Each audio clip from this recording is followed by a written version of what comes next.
my beloved Boss Mike Severa. Ayan, bagsak na si Sara. Ayaw nilang malaman yung ganitong mga balita. Ayaw nilang binabalita natin na talagang sad-sad na si Sara Duterte. Wala na si Sara Duterte. Kailanman hindi na makakabangon. Yang 19% mga kababayan, nako, malamang sa alamang. Abay baka, mga kababayan, yan huy maging negatibo.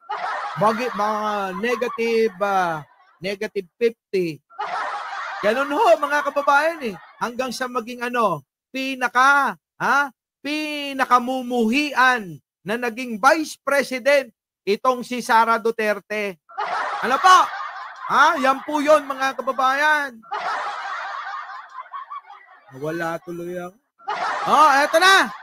Puntahan na natin tong isa pa. Sino pa?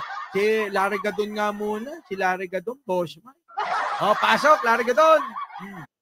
Ang pang-iinsulto ko sa proclamation ng candidates ng PDP. Senator... Yan yung banat niya kahapon. May bago pa. Mga kababayan, may bago pa. Ito, may bago, mga kababayan. Ito yung mga banat ni Gadon. Oo. Grabe rin to bumanat kasi. Ito, banat! Nakakatawa at parang nakakaawa itong proclamation of senatorial candidates ng PDP laban na pinungunahan ni former President Duterte. Ito yung maliwanag pa na isa. Bukod sa diversional at bukod sa pagda-divert nila ng mga issue, mga kababayan, ito pa isa maliwanag, mga kababayan sige, panoorin natin. Panoorin natin si Secretary Larry Gadon uli. Pasok! Nakakatawa at parang nakakaawa itong proclamation of senatorial candidates ng PDP laban na pinungunahan ni former President Duterte. Isipin nyo, napakakunti ng tao at considering that this is a proclamation of senatorial candidates. Dapat yan mga tipong nasa Luneta Grandstand or Panoorin nyo pong maigi mga kababayan, pakinggan nyo si Larry Gadon at matutuwa ho kayo rito. Mamayo, bibigyan natin ng reaksyon, mga kababayan, eto na mga kababayan, pakinggan ninyo. Luneta Coliseum or Philippine Arena or yung malalaking venue, no? Hindi kagaya noong sa alyansa na pinangunahan ni President Bongbong Marcos na talagang libo-libo ang umattend doon sa Ilocos Norte at ganun din doon sa Iloilo. Libo. Itong kila Duterte, 100 lang. Wala pa 300, baka 100 plus lang. At karamihan dyan ay mga paid vloggers at mga supporters na sila-sila lang rin. This will reflect also why maisog rallies in all the parts of the country, yung lahat ng mga maisog rallies nila ay konting-konti lang umaattend. Kasi nga, wala naman talagang suporta, walang tao ang mga Duterte. Kaya lang nanalo yan noong 2016 dahil sinuportahan ng mga Marcos loyalists. Kasi no choice. Walang ibang pwedeng iboto. Alam nga naman, iboto namin si Marojas, o kaya si Binay, o kaya si Grace po. No choice. Talagang no choice. Kaya napilitan lang kami iboto si Duterte. Pero hindi nangangahulugan na kanya talaga yung boto. Okay? Ngayon, ganito. Noong 2016, noong 2021 pala, ay nagpa-survey ang Malacanang at inutusan ang mga congressman na mag-conduct ng mga internal surveys. At doon ay ang lumabas na number 1 na malayo ang percentage ay si BBM. Ang number 2 ay si Leni. Number 3 si Isko. Number 4 lang si Sara. Kaya nga hindi siya nag-decide na tumakbo. Kasi nag-mayor na lang siya, nag-file siya ng mayor sa Davao kasi alam nila na talagang walang boto ang Duterte. Ngayon, kinausap lang siya na isang kaibigan, family friend, na lawyer din, na sinabi sa kanya, sikat ka lang ngayon dahil anak ka ng presidente, pero pag hindi Correct. na presidente yung tatay mo, makakalimutan ka lang ng tao. Kaya ang ginawa niya, Teka muna ha, putulin ko. Nandito tong partner ko, si Madam Ellie, oh. Hoy, sa mga hindi pa nakasubscribe dito kay Madam Ellie, alam nyo na ha. Ito ho yung pinakamalupit nating kaibigan na vlogger. Sa totoo lang, mga kababayan, yung talino nito, mga kababayan, hindi mo nyo matatawaran. Sa mga hindi pa ho nakakapag-subscribe at hindi pa nakakapanood sa mga vlog niyan, nako, pwede ho ba pakiusap po? Ngayon lang ho, ngayon lang. Bihira naman ako makiusap sa inyo eh. Sa mga hindi pa ho nakapag-subscribe kay Madam Ellie, kung gusto nyo ng alin, real talk kung real talk. Ha? Head on kung head on. Dito ho kay Madam Ellie kayo manood. Ano? Opo ha? Oh, shoutout sa'yo partner! Ano na? Ano na nangyayari? Bakit ganun sila? Eto na mga kababayan, tuloy natin. Pasok. mo siyang vice president ng BBM. Kasi nga, sure winner siya kung kay BBM. Yan ang totoo niya. Walang tao ang Duterte. Wala. Maswerte na makatatlong milyon yung mga yan. Yung mga kandidato ni Duterte, naku, yung iba dyan, kaibigan, pero sorry to say, wala kayong tao.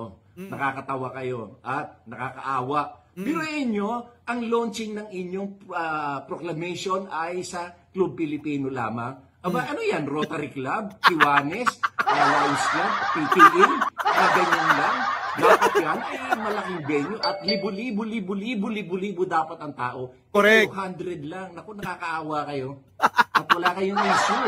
Ang issue ni Duterte, bangag-bangag, adik-adik pa rin. Wala na yan. Correct. Hindi na yan pinapansin ng tao. Kaya nga yung mga maisog rallies nyo, walang nagpupunta kasi walang naniniwala sa inyo. Oo nga! Wala na naniniwala. O, eto, bye-bye natin mga kababayan ha. O, eto na, pakinggan natin ulit ha. Totoo yun ha. Wala na akong naniniwala.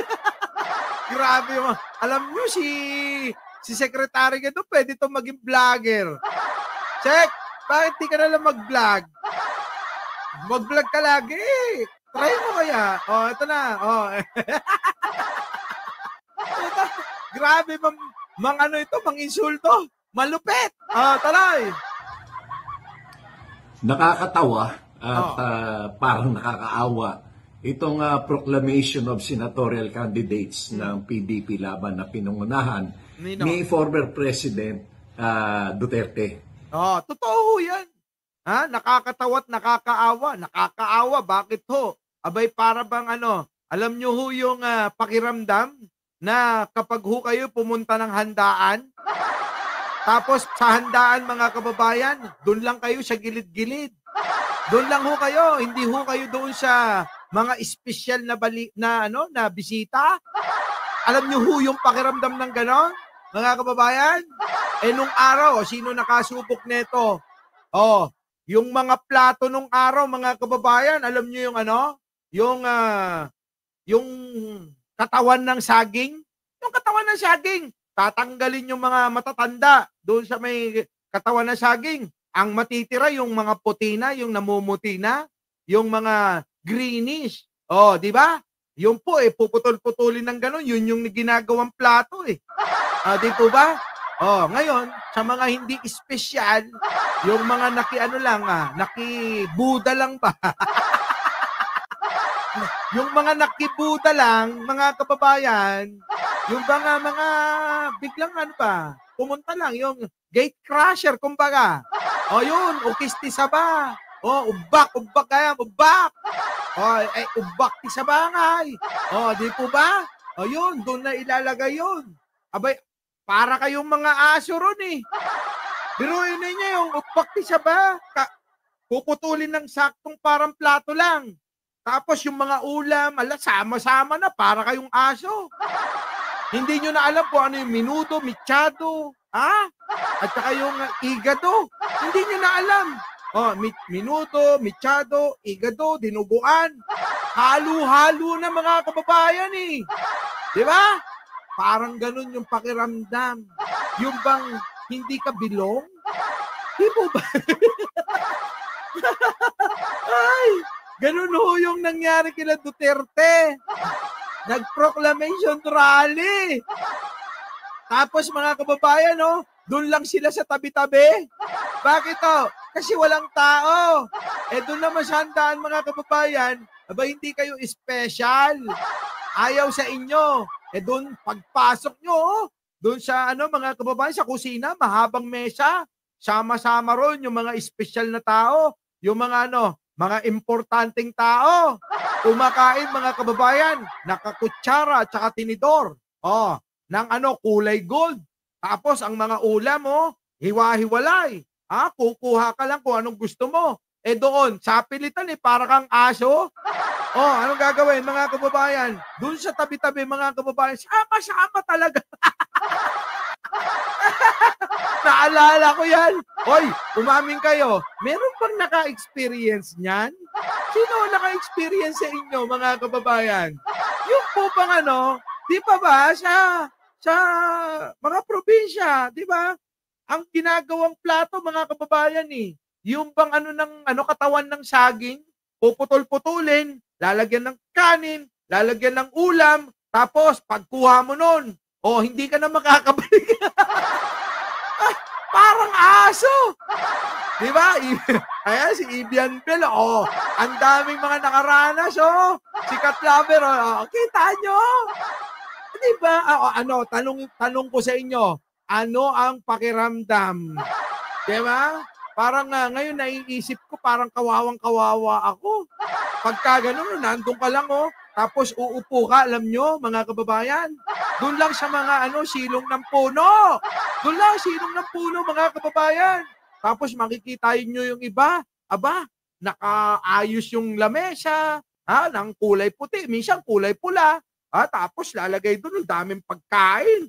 Di ba? Tapos, eto mga kababayan, dahil kayo, gate crasher kayo, wala kayong lechon. Doon sa lamesa may lechon. Di ba? Ang gagawin nyo mga kababayan, natatakam din kayo Nung araw mga kababayan, pag may lechon, ako! Grabe! Yung bang naglalaway ka na lang, samantalang sila, nandoon sa mesa, komportableng kumakain, tapos ikaw mga kababayan, pagkuha mo, para kang aso, lalayo ka na. Hahanap ka na ng pwesto mo sa sulok-sulok Di ba? Tama po ba? Ginawa ko lang halimbawa. Ganun ho ang nangyari kay Digong. Sa grupo ng padapa na pinag-deliver ng suka, ganun ho sila ngayon Kaawa-awat nakakatawa na lang. Kung noon mga kababayan, akala mo talaga akala mo talaga si Digong siya na yung pinakamataas sa lahat. Ngayon mga kababayan, pinagtatawanan na lang si Digong. Di ba? Yun. Tuloy. Isipin nyo, napakakunti ng tao at considering that this is a proclamation of senatorial candidates, dapat yan mga tipong nasa Luneta Grandstand or Araneta Coliseum or Philippine Arena. Correct. Alam nyo mga kababayan, ito, isang magandang halimbawa na sinasabi nila marami sila. Totoo mga kababayan, kung totoong marami sila, mga kababayan, dapat ginaganap sa maluwag, malawak na lugar. Kaso nga mga kababayan, sabi rin ni Secretary Gadon, ano po? Ano yan? Layo mo. Layo mo nga. Di po ba mga kababayan? Nandito na naman si Jen Angeles kaya may magulo na naman Di ba? Ngayon mga kababayan, di po ba? Dapat po, kung talagang sila ay 32 million, mga kababayan, makikita nyo sa kanilang proklamasyon. Kaso nga mga kababayan, wala. Wala. Nagkasya na lang po sila sa isang kwarto. Natalakay ko na to kahapon. Nagkasya na lang sila sa isang kwarto at doon sila nagbubula-bulahan. Sila na lang nagbubulahan mga kababayan. Biruin nyo mga kababayan, sa daan-daan, no, mga kababayan, wala pa nga 200 eh. Wala pa ho. Ha? Wala pang 200 sila. Aba, yung karamihan doon, mga vlogger pa nila. Oh, kita nyo mga kababayan? Tapos ano nangyari? Kinakantyawan kayo ni Secretary Gadon. Oh, tuloy. Or yung malalaking venue. No? Oo. Hindi kagaya noong sa alyansa na pinangunahan ni President Bongbong Marcos na talagang libo ang umattend. Puro maka libo. Pwede mo naman sabihin, libo. Tama na yun kasi yung libo, parang pinagsasampal mo sila ng dire-diretso. Ha, mga kababayan? Si Secretary Gadon nananakit eh. Di ba? Nananakit ng gusto. Check, sabihin mo na lang, libo. Huwag na, libo. Tapos sila ilan? Piraso. Kawawa naman sila Digong. Piraso. Samantalang kay Pangulong Bongbong, libo. Oh, di po ba? Oh, tuloy. Doon sa Ilocos Norte at ganun din doon sa Iloilo. Libo. Talagang inulit pa. Inulit pa mga kababayan. Libo. Sek, nananakit ka. Promise. Nananakit to. Oh, sabihin mo naman sila, piraso. Ilan lang.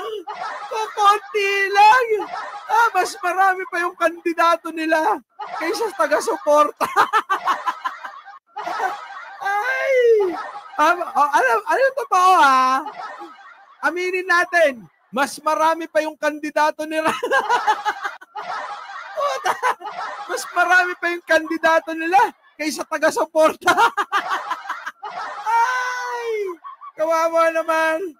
Sige, tuloy. Itong kila Duterte, 100 lang. Wala pa nga 300. Baka 100 plus lang. At karamihan dyan ay mga paid vloggers. Totoo yun.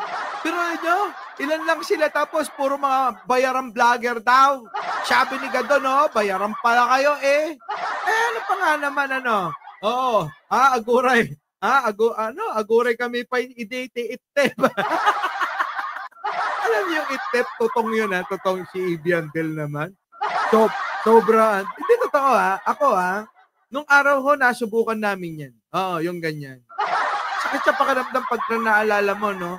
Yung hindi ka bilong, yung bang parang napilitan ka lang kasi gutom ka. Sa sobrang gutom mo, mga kababayan, yung kapal ng mukha mo, lululunin mo na lang, Di po ba? Lulunukin mo na lang eh. Kailangan mong kapalan niya mukha mo. Nandito ka lang sa gilid-gilid, mga kababayan, pipila ka pa eh. Talay! At mga supporters na sila lang rin. This will reflect also why maisog rallies in all the parts of the country, yung lahat ng mga maisog rallies nila ay konting-konti lang umaattend.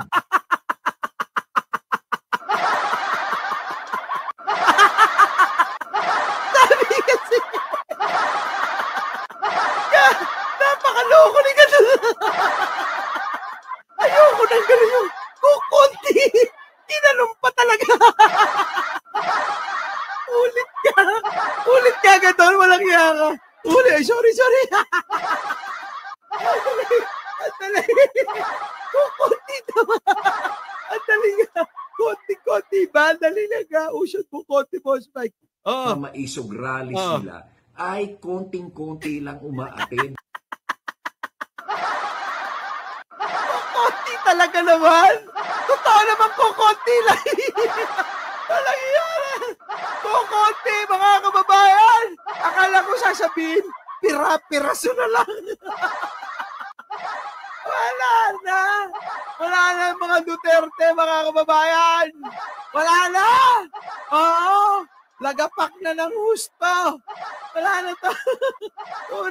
Sige, kukunti na lang. Pagbigyan natin to. Pasok. Kasi nga, wala naman talagang suporta, walang tao ang mga Duterte. Kaya lang, Hindi, iba-iba lang eh. Wala nang tao. Eh, sino yung mga nando doon? Ano yung mga multo? Puta sa bagay, ano? Mga kababayan, bakit kasi hindi nyo inimbitahan yung mga maligno?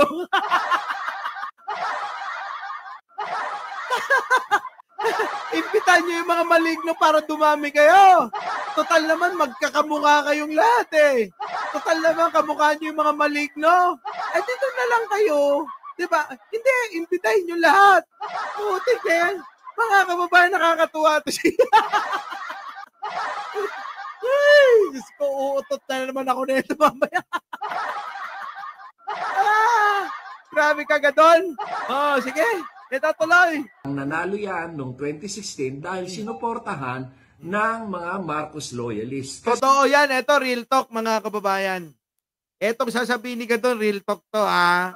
Real talk to, mga kababayan. Hindi naman mananalo si Digong kung hindi sinuportahan natin nun.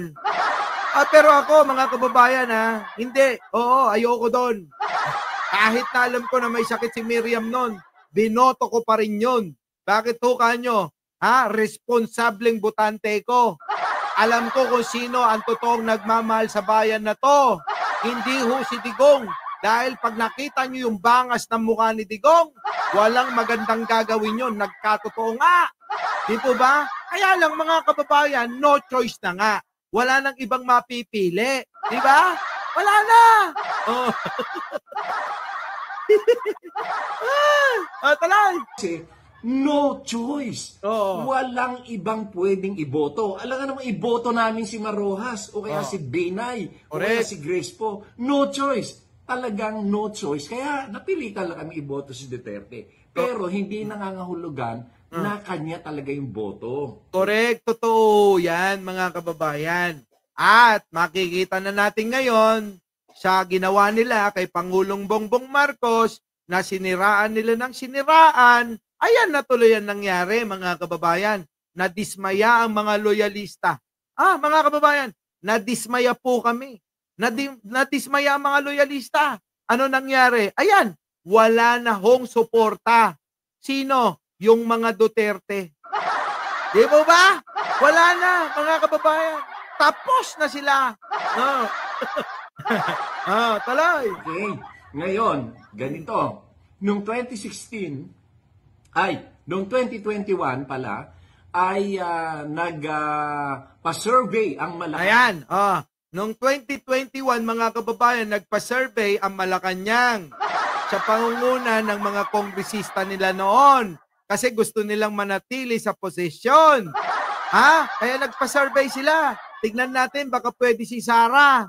Mga kababayan, hindi naman talaga mga bobo yung mga tao.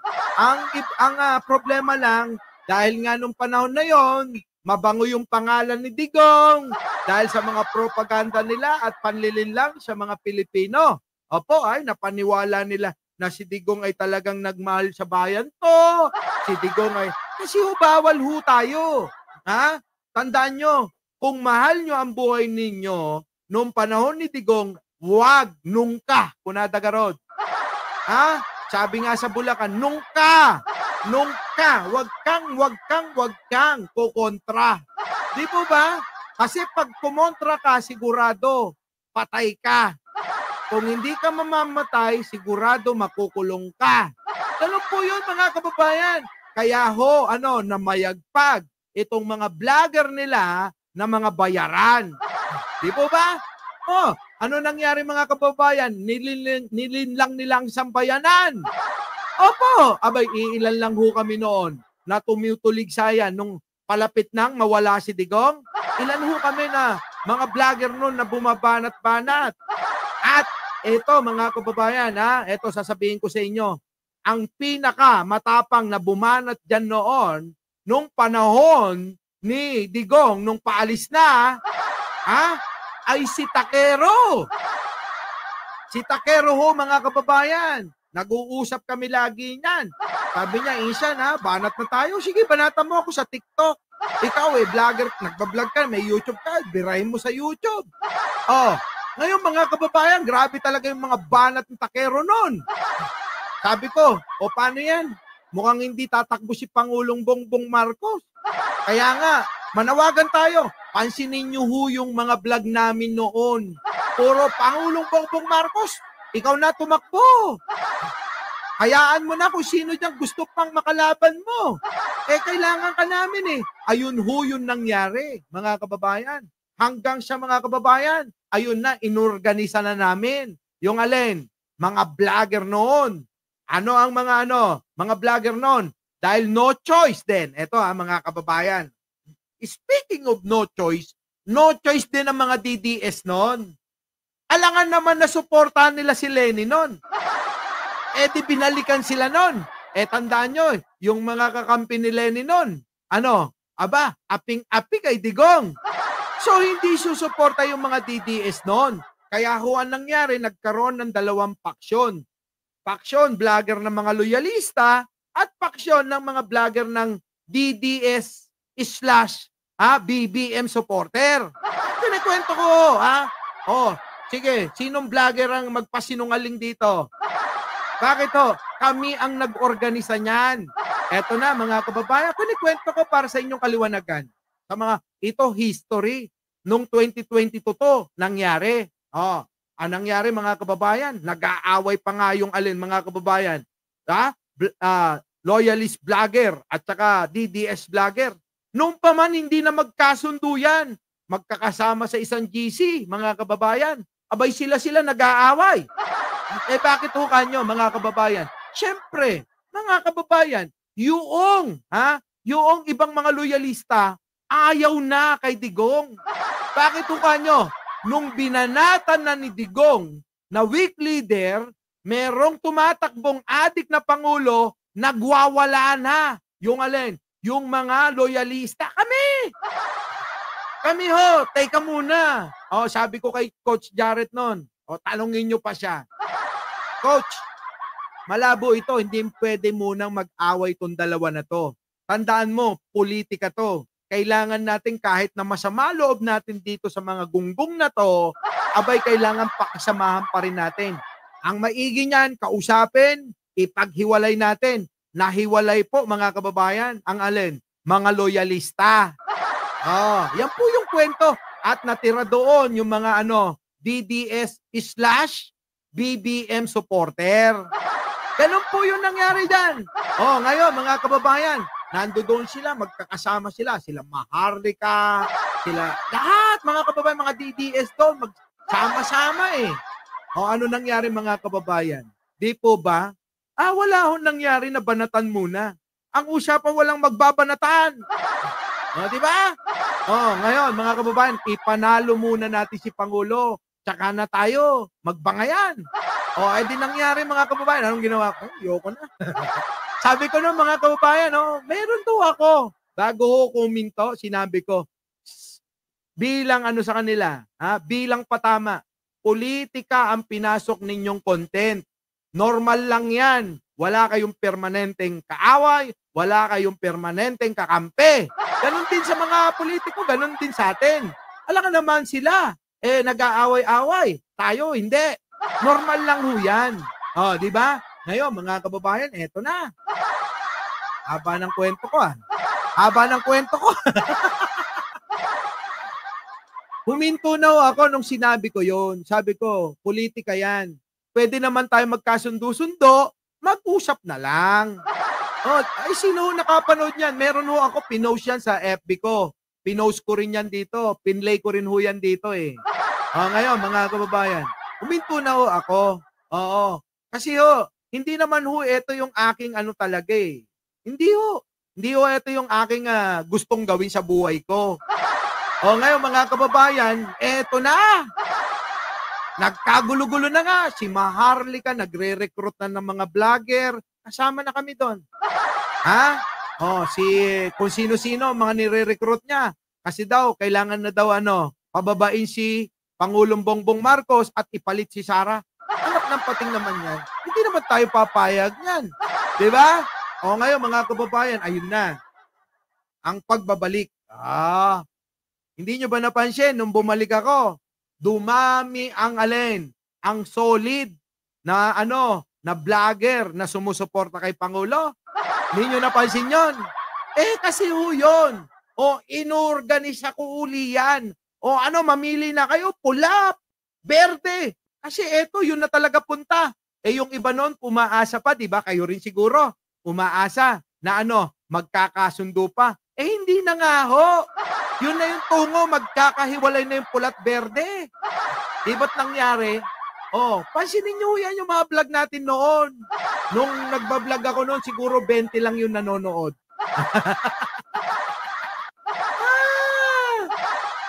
Di ba ba? Yun po yun. Tuloy natin to. Ayan may kwento na ako sa inyo. Kanyang at inutusan ang mga congressman na mag-conduct ng mga internal surveys. At doon ay ang lumabas na number 1 na malayo ang percentage ay si BBM. Ang number 2 ay si Lenny. Number 3 si Isko. Number 4 lang si Sara. Naku! Ulelat pala si Sara talaga nung survey. Kaya pala ito si Sara, mga kababayan, hindi ho tumuloy na tumakbo bilang presidente. Kasi si Sara, kahit siya, aminado yan. Aminado yan noon. Mga kababayan, na itong si Sara, abay hindi pa niya alam. Kaya ang kanyang plano, ang pagkatapusan ng kanyang desisyon, tumakbo na lang ng Vice President. Sigurado pa panalo. Di mo ba, mga kababayan? Thank you. Thank you kay Imagi. Kaya nga hindi siya nag-decide na tumakbo. Yan. Kasi nag-mayor na lang siya, nag-file siya ng mayor sa Davao kasi alam nila na talagang walang boto ang Duterte. Correct! Naku! Totoo yan, mga kababayan, wala talagang boto. Bakit kanyo, mga kababayan, nakita nyo naman, hindi nyo ba napansin tuwing may rally tayo noong 2022? Meron ba kayong nakitang lumamang ang berde noon? Hindi po ba karamihan na makikita natin sa mga natin, sa mga meeting de avance, mga rally, at sa proclamation rally, abay kulay pula lahat Meron ilan, mga kababayan, mangilan-ngilan nakakulay berde. Parang si yata yun. Ang nakaberde si Rocky lang Si Rocky lang ang nakaberde. Pansinin nyo kasi talagang meron talaga. Nakatotohanan to sinasabi ni Sek Gadon. Ngayon, kinausap lang siya na isang kaibigan, family friend, na lawyer din, na sinabi sa kanya, sikat ka lang ngayon dahil anak ka ng presidente, pero pag hindi na presidente yung tatay mo, makakalimutan ka lang ng tao. Kaya, totoo yan. Kita nyo, nangyari na, mga kababayan. Totoo yan kasi nga, mga kababayan, nung panahon na yun talaga, linlang yung mga tao. Oo, linlang yung mga tao. Bakit po kanyo? Bakit po kanyo? Siyempre, mga kababayan, wala hong po pwede na tumuligsa noon kay Dugong. Sabi ko nga kanina bakit po kanyo? Paano ka tutuligsa? Tignan nyo ginawa sa ABS-CBN. Tignan nyo ginawa sa Rappler. Tignan nyo ginawa doon sa isang dinimanda nila. Ngayon, mga kababayan, absuelto siya. Tignan nyo kay Dilima. Ganun tignan nyo yung teacher na na vocal na talagang binabanatan ng ang gobyerno ng Digong. Pinatulan nila. So yun po yung naging nila na banta na yon. Pagka kayo, sige, tumuligsa kayo. Ay nako, may pagkakalagyan kayo. So anong gagawin natin? Bahala na sila. 'Di ba? Tapusin niyo na yan kaysa mamatay tayo. Ganun nangyari. Kaya halos lahat noon, nangyayari? Duterte na lang. Kahit na masama yung loob, nakiki-Duterte na lang din. Ay sama-sama ng loob niya. Parang na lang, para safe ka. Huwag kang kukontra. Duterte! Duterte! Ganun na lang, mga kababayan tuloy. ang ginawa niya, tumakbo siyang vice president ng BBM. Kasi nga, sure winner siya kung kay BBM. Correct. Yan ang totoo niya. Walang tao ang Duterte. Wala. Maswerte na makatatlong milyon. Grabe ka naman. Walang tao ang mga Duterte. Wala! Di ba? Napakalakas. Usod mo. Di ba? Wala naman ng tao. Talagang tao yung Yung mga Duterte, wala na. Yun yung mga yan. Yung mga kandidato ni Duterte, nako, yung iba dyan, kaibigan, pero sorry to say, wala kayong tao. Nakakatawa kayo at nakakaawa. Biruin nyo, ang launching ng inyong proclamation ay sa Club Pilipino lamang. Aba, ano yan? Ayan, mga kababayan, ginanap sa Club Pilipino. Alam nyo ho ba yan, mga kababayan? Abay, kwarto-kwarto lang. Kwarto-kwarto lang. Pambira proclamation rally. Nasa kwarto lang kayo. Ano yun? Nag-jack and Poy lang kayo? Parang ano yun, attorney? Rotary Club, Kiwanis, Lions Club, o PTA.